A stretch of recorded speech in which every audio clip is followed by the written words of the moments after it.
আধায় ঘেরা দিনের আলো, হাসির আড়ালে লুকায় কান্না, ভালোবাসা নাকি প্রতারণা, সাদা কালো গল্প বলে। আমি আসলে বুঝতে পারি না কখন আপনি রেগে যান, কখন আপনি ভালো মুডে কথা বলেন। এত তাড়াতাড়ি কোথায়? আমি কি সারা রাত ধরে রান্না করব? আমি কি সেটা বলেছি নাকি? এখন তো মাত্র 11টা বাজে, তাই বললাম। কিন্তু বাবা, এই তুমি বেরিয়ে গেছো কদিন আগে, দুদিন থেকে বেরিয়ে গেছো না? জি, নিজের ইচ্ছে বেরিয়েছো। কিন্তু জানো আমি সুইট মোমেন্টগুলো ক্যাপচার করে রাখি। সুইট মোমেন্ট শুধু একা আমার ক্যাপচার করলে হবে? তোমার ছবি তুলতে হবে না? কমিশনার সাহেব, আপনি পার্সেন্টেজ নিয়ে কোনো টেনশন করেন না, যত টাকা লাগে আমি দেবো, খালি কাজটা আমার চাই।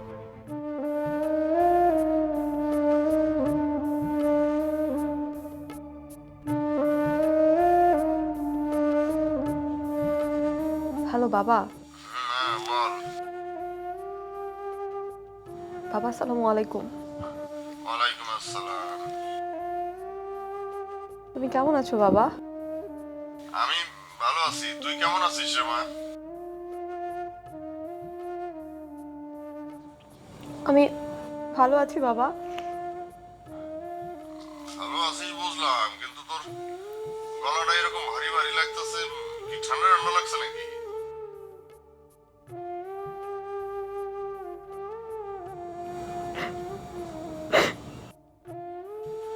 আরে কি হইলো?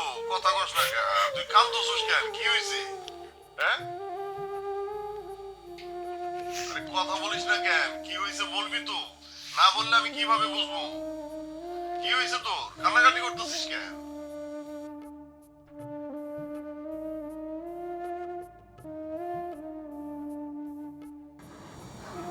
বাবা তুমি প্লিজ আমাকে এখান থেকে নিয়ে যাও, আমি তোমাকে ছাড়া থাকতে পারতেছি না বাবা, প্লিজ আমাকে এখান থেকে নিয়ে যাও। পাগলি মেয়ে কি কয়? হ্যাঁ? তুই পড়াশোনা করার জন্য ওখানে গেছিস, ভার্সিটিতে ভর্তি হবি, হ্যাঁ? আমার কিচ্ছু লাগবে না, আমার কিচ্ছু চাই না। তুমি কালকে আসবে, তুমি কালকে এসে আমাকে নিয়ে যাবে, আমি আর কিচ্ছু জানতে চাই না। বলো তুমি আসবা বাবা? আচ্ছা ঠিক আছে, ঠিক আছে, আমি আসবো, তুই কান্নাকাটি করিস না, আমি আসবো, ঠিক আছে? ঠিক আছে, তুমি কালকে সকালে চলে আসো। আচ্ছা ঠিক আছে, আমি সকালে রওনা করবো, আমি আমি আসতেছি, ঠিক আছে? কান্নাকাটি করতে হবে না, আমি আসতেছি বললাম তো। আমি রাখি তাহলে এখন। আচ্ছা ঠিক আছে, রাখ।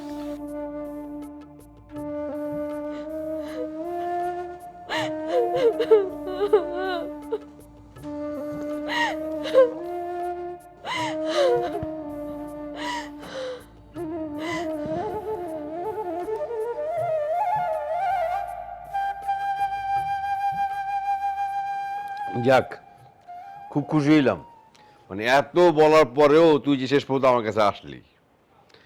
তারপর বল, কেমন আছিস? আছি, ভালো আছি। আচ্ছা, আসলেই তাই, মাঝখানে বহু বছর পার হয়ে গেল, কিন্তু মাঝে মাঝে না নানান ধরনের সব ভাবনা এসে মাথার মধ্যে ভিড় জমাইতো। কখনো কখনো মনে হইতো তুই কি সেই আগের মতো আছিস? হ্যাঁ, এখন তো তোর বাড়ি গাড়ি ধন সম্পদ টাকা পয়সা কোনো কিছুর অভাব নাই। তোর কাছে আসার পরে সেই ছোটবেলার আদরটা যদি তোর কাছ থেকে না পাই, এই ভয়ও মাঝে মাঝে কাজ করতো। এটা কোনো কথা বললি? মানে তোর কি আমার সম্পর্কে এই ধারণা? সেই ছোটবেলা থেকে এখনো পর্যন্ত তোর সাথে যে আমার বন্ধুত্ব, কিভাবে নষ্ট করবে এই বন্ধুত্ব? তোকে আমি যখনই ফোন করি, যখনই কথা হয়, কখনো কি আমার কাছ থেকে এই ধরনের কোনো আচরণ পেয়েছিস তুই বল? না না, তা পাইনি। ছোটবেলা থেকে দেখলাম যে সারা দিন তুই কৃষিকাজ নিয়ে থাকিস, বড় হওয়ার পরে কি করলি? স্কুল চাকরি নিলি, শিক্ষকতা করলি।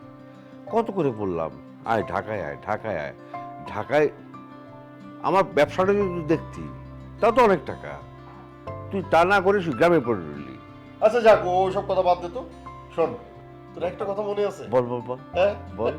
আমরা ওই যে ক্লাস 5 থেকে যখন 6 এ উঠলাম, হ্যাঁ। ওঠার পরে যে নতুন পুরাতন সব বন্ধুরা মিলে বুদ্ধি করলাম নরেনের নারকেল গাছ, নারকেল পাইড়ে খাবো। হ্যাঁ, বিকালে ফুটবল খেলার পরে সন্ধ্যায় গিয়ে তোর গাছে উঠলাম, আমারে তো ধাক্কাই উঠাই দিলি। হ্যাঁ, নরেন বাবু যখন আসলো তোরা সবাই পালাই গেলি, ধরা খেলাম আমি। আব্বারে বলার পরে আব্বা যে কি পিটানটা পিটাইলো আমারে, ও আল্লাহ। আমার সেই কথা এখনো মনে পড়ে। আচ্ছা তোর যে কোন হাতে যেন মারছিল ওকে? এই তো কাটা দাগ মানে এখনো আছে। এখন অনেক রক্ত পড়ছিল কিন্তু অনেক। হ্যাঁ, তোর দিকে মনে আছে, হ্যাঁ? আরে সেই দিনের কথা মনে পড়ে। আচ্ছা বল। তুই না এক সময় প্রচুর মিষ্টি খাইতে পারতিস, এখনো খাস নাকি? আমি এখনো মিষ্টি খাই, প্রচুর প্রচুর।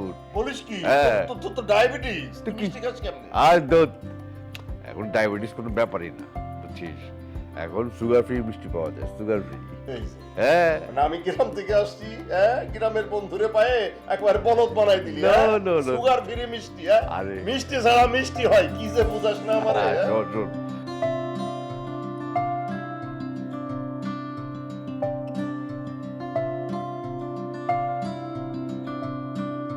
খান সাহেব, আমার বউর হাতের রান্না কেমন লাগলো? মাশাল্লাহ, অনেক ভালো লেগেছে। এই যে কথায় আছে না, যে চুল বাঁধতে পারে সে রাখতেও পারে। হ্যাঁ, এটা ঠিক বলেছেন। আচ্ছা ভাই, জমিটার কি খবর? খান সাহেব, আমি জমিটার ব্যাপারে আসলে কথা বলার জন্য আপনাকে ডেকেছি। ও, সেটা হচ্ছে, আমি তো কাগজপত্র আনালাম, এরপরে যে জমির মালিক সে কে বের হয়েছে জানেন? কি আমার আপন ফুফাতো ভাই। কি বলছে? এখন আমি জানতাম যে ওর একটা জমি আছে ওদিকে, কিন্তু আপনি যেটা পছন্দ করেছেন এটাই যে ওর জমিটা, আসলে আমার জানা ছিল না। এখন আসলে বুঝতেই পারছেন পরিবারের ভিতরে এখন কিভাবে আসলে জমিটা অ্যারেঞ্জ করি, জিনিসটা খুব খারাপ দেখায়। না না, আত্মীয় স্বজনের জমি হলে তো আর সেটা দেওয়ার প্রশ্ন ওঠে না। আমি মাইন্ড করিনি। অবশ্য সেটা আপনি ফোনে বলতে পারতেন। ঠিক আছে, ফোনে বলতে পারতাম, কিন্তু আপনি এলেন, একসাথে খাবার খেলাম, আন্তরিকতাও তো বাড়লো, তাই না? তা অবশ্য ঠিক বলছেন। সরি, ফোন স্টেম করিনি। হ্যালো, হ্যাঁ বাবা বলো, কি বলছো? ফোনে এক্ষুনি আসতে হবে? আচ্ছা ঠিক আছে, আমি আসছি। কনসার সাহেব, আমার ছেলে ফোন দিয়েছে, একটু তারা আছে। ও না, চা হয়ে গেছে, চাটা খেয়ে না, তারপর। প্লিজ আরেকদিন খাবো, এমনি খাবার তো খেলাম। হ্যাঁ, আসি। আচ্ছা ঠিক আছে, থ্যাংক ইউ।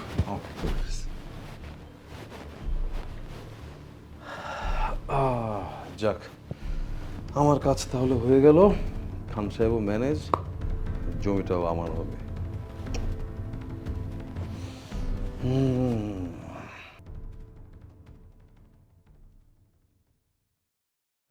বাবা, তোমার চা। কি করছো তুমি? এই পেপার পড়ছিলাম, বস। কেমন আছো তুমি বাবা? আমি ভালো আছি মা। তোর কেমন লাগছে? নতুন জায়গা, হ্যাঁ, নতুন শহর, গ্রাম ছেড়ে এখানে আসার পরে? বেশ ভালো।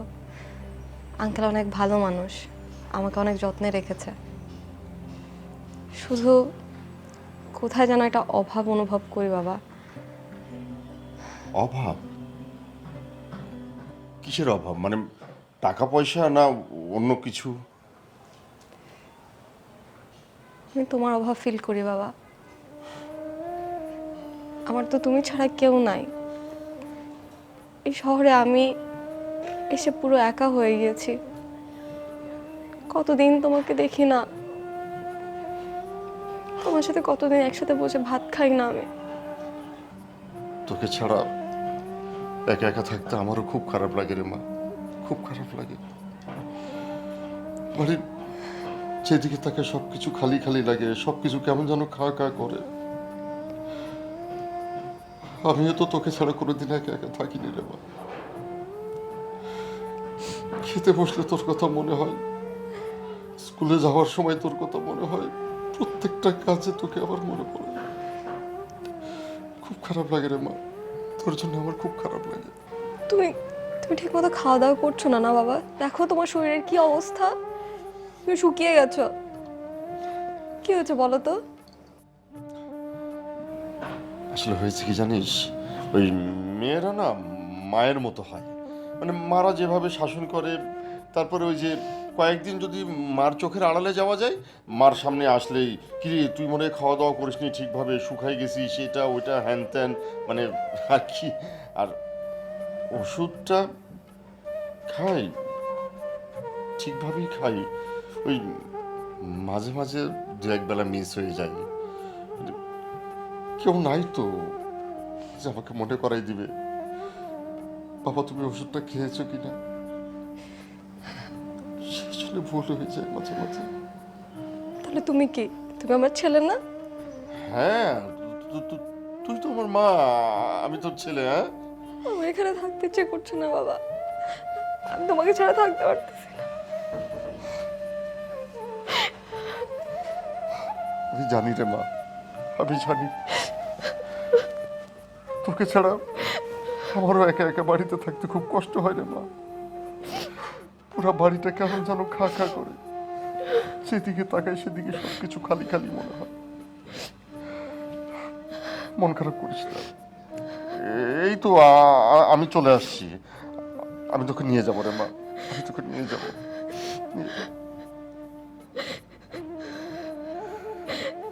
তুমি আমাকে এভাবে আর কোথাও একা ছেড়ে দিও না বাবা, প্লিজ প্লিজ।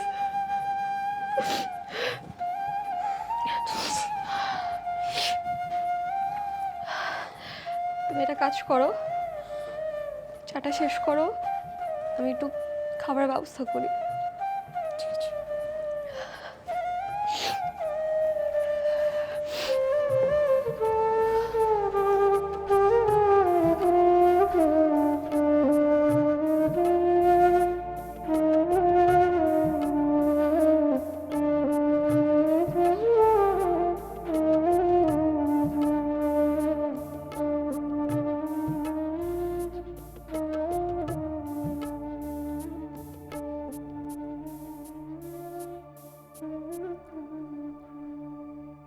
আমি জানি তোমার রাগ করাটা একদমই স্বাভাবিক, কিন্তু এখন তুমি তো চেষ্টা করছো তোমার জায়গা থেকে, তো দেখছি যে কী পরিমাণ ডেডিকেশন দিচ্ছ বাচ্চাদের পড়ানোর ক্ষেত্রে।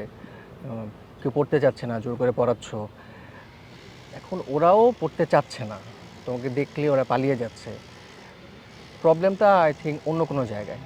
তো এখন তুমি চিন্তা করে দেখো যে তুমি তোমার পুরো ক্যারিয়ারটা এখানেই দেবা কিনা। আমি এখানে কোনো ক্যারিয়ার দেখছি, মানে ক্যারিয়ার জন্য তুমি করছো না, আই নো দ্যাট, তুমি তোমার নিজের জন্য করছো, তোমার ভালো লাগা জায়গা থেকে করছো। কিন্তু এইভাবে কতদিন যদি নাই পড়তে আসে তাহলে তুমি কাজটা করবা কিভাবে? জান, আমি জাস্ট এইটা বুঝি না, ওরা কেন ওদের নিজের ভালোটা বুঝে না। আই মিন নিজের ভালো তো পাগলও বোঝে, রাইট? আমি এতদিন যাবত ওদেরকে বোঝানোর চেষ্টা করছি, চকলেটস দিচ্ছি, আমার পুরো সময় দিচ্ছি। শুনো হোয়াট, ওদের একটা কথা আমার খুব মাথায় হিট করেছে, সেটা হচ্ছে ওরা একদিন আমাকে বলছিল যে আপু লেখাপড়া করে কি হবে, টাকাটাই তো সব কিছু। বাট ওরা এটা বুঝতে পারতেছে না যে টাকা তো ওরা আর্ন করতে পারবে তখন যখন ওদের মধ্যে এডুকেশনটা থাকবে। দেখো এইটা আসলে আই থিঙ্ক এটা ওদের প্রবলেম না, মানে ওদের গার্জিয়ানরা ওদের যেভাবে করে বুঝাইছে ওরা সেইভাবেই বুঝছে। আমার কাছে মনে হয় যে প্রবলেমটা হচ্ছে ওদের বাবা মা। তো আমাদের প্রথম যে কাজটা করতে হবে ওদের বাবা মাকে বোঝাতে হবে। তুমি তো অনেক বাচ্চাদেরই পড়াও, তো ওদের মধ্যে কারো বাসা টাসা তুমি চেনো? মানে যদি চিনলে যেটা হবে যে আমরা ওদের বাসায় গিয়ে ওদের বাবা মাকে বুঝিয়ে ওদের যদি আমরা এনে ক্লাস করাতে পারি, আই থিঙ্ক এটা আরও ভালো হবে। আমি সবারটা চিনি না, বাট হ্যাঁ কিছু কিছু বাচ্চার বাসা আমি চিনি। হ্যাঁ, এটা খুব ভালো একটা কথা বলেছো তুমি। ওকে, আই উইল। কিষান, সিরিয়াসলি আমি না বুঝি না, মানে এই বাচ্চাগুলো কেন বুঝে না। এখানে আমার কি কোনো বেনিফিট আছে বলো? আমি কষ্ট করে ওদেরকে পড়াচ্ছি ওদের ভালোর জন্য, ওদের ভবিষ্যতের জন্য। আজকাল ওরা ক্লাসেও আসতেছে না, অ্যান্ড লিটারালি ওরা আমাকে দেখেও অ্যাভয়েড করতেছে। ওকে, তুমি হতাশ, তোমার মন খারাপ, এটা আমি জানি। এখন আমার প্রথম কাজ হচ্ছে তোমার মনটা ভালো করা। ওকে, সেকেন্ড যেটা হচ্ছে আমি ওদের বাবা আমাকে বোঝাবো, ওদের সাথে মিট করব এবং পুরো ব্যাপারটা আমি হ্যান্ডেল করবো। I will manage. শিওর? চলো সামনে হাঁটি, তোমার মনটা ভালো করা দরকার, আসো।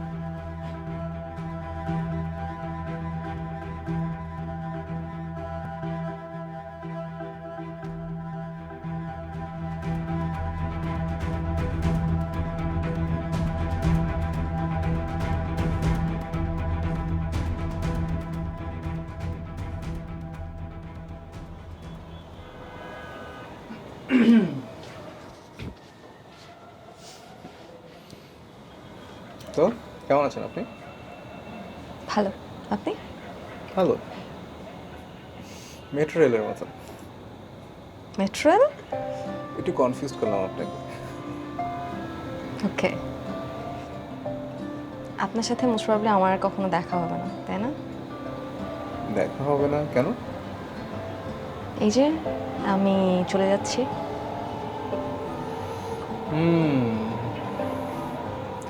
আপনি চাইলে হয়তো আবার দেখা হতেও পারে। কিভাবে সেটা? যে কোনোভাবেই হতে পারে। আর আপনি তো আমাদের বাসায় আবার আসতেও পারেন। ধরুন যদি আমি আপনাদের বাসায় আর কখনো না আসি, সেক্ষেত্রে? না আসলে সেক্ষেত্রে আমার বাসায় দেখা হবে না। এমন কি হতে পারে যে আপনি আমার সাথে, আপনি আমাকে দেখার জন্য আমার বাসায় চলে গেলেন? মানুষ তো যখন কাউকে পছন্দ করে বা ভালো লাগে দূর থেকে দূরান্তরে চলে যায়। আমার কি আপনাকে ভালো লাগে? এটা তো ভেবে দেখিনি। যদি ভালো লাগে তাহলে হয়তো বা যেতেও পারি। সত্যি? হ্যাঁ, মানুষ তো দেখা করতে অনেক দূরেই যায়, আপনি তো বললেন, তো আমিও তো যেতে পারি। বাহ, আপনার চেঞ্জেস কিন্তু অদ্ভুত সুন্দর। চেঞ্জ? মানে আপনার বিহেভিয়ার চেঞ্জ, অ্যাজ ইন হুট করে রেগে যাওয়া, হুট করে অনেক সফট হয়ে যাওয়া, হুট করে অনেক হাসা, হুট করে অনেক রেগে যাওয়া।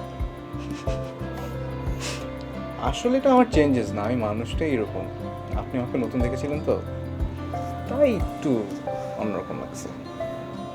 এখান থেকে চলে গেলে আমি আপনাদেরকে অনেক মিস করব। আপনাকে, আঙ্কেলকে, আপনাকে করব, আঙ্কেলের যেতে একটু কম। হ্যাঁ, আমার বাবাও আপনাকে অনেক মিস করবে। উনি আসলে গল্প করার আর জন্য আপনি? কাউকে পায় না তো। আমি তো মিস করতেও পারি, নাও করতে পারি, ডিপেন্ডস। যদি ইদানিং আমার রুমটা গোছানো থাকে।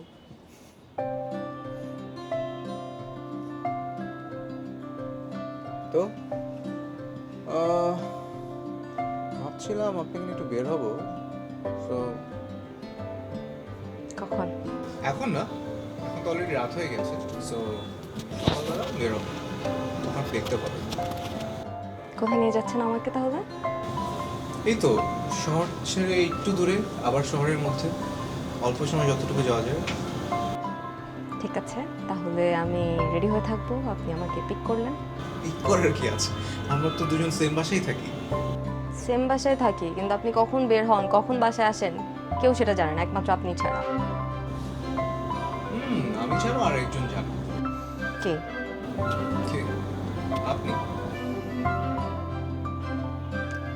কালকে তো চলেই যাব আমি, এরপর থেকে তো আর কেউ খেয়াল রাখবে না।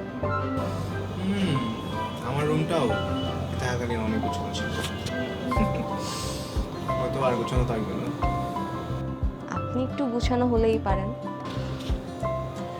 আমি চাইলে হয়তো গুছিয়ে রাখতে পারি, কিন্তু আমার সেই ধৈর্যটা কোথায়? একটা প্রশ্ন করি, প্লিজ। আমাদের এমন কেন হয় যখন আমরা একটা জায়গায় থাকি তখন মনে হয় যে জায়গাটা ছেড়ে এসেছি সেটাকে অনেক মিস করছি, আবার যেখানে আছি ওই জায়গাটা ছেড়ে যাওয়ার পর ওই জায়গার মানুষগুলোকে আমরা অনেক মিস করি। মানুষের মন কেমন অদ্ভুত, তাই না বলেন? মানুষের মন অদ্ভুত, ঠিক মেট্রো রেলের মতো, বারবার ফিরে ফিরে আসে।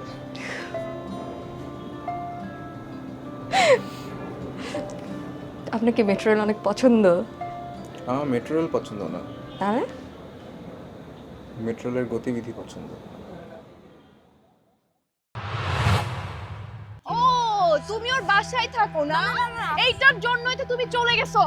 কিন্তু তুই তোর মেয়েকে নিতে আসছিস। আরে শান, কখন আসছো? বসো বসো, আমি চা করে নিয়ে আসছি। হাসির আড়ালে লুকায় কান্না।